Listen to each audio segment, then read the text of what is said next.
पर शीश नवाऊं, हरि चरणन पर शीश झुकाऊं।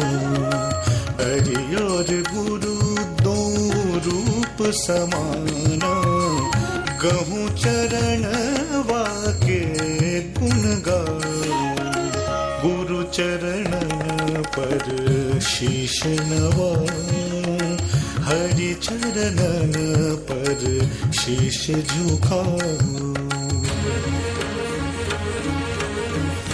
गुरु शिव गुरु विष्णु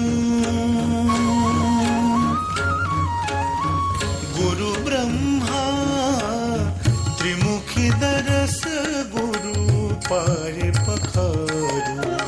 गुरु चरणन पर शीश नवाऊं, हरि चरणन पर शीश झुकाऊं।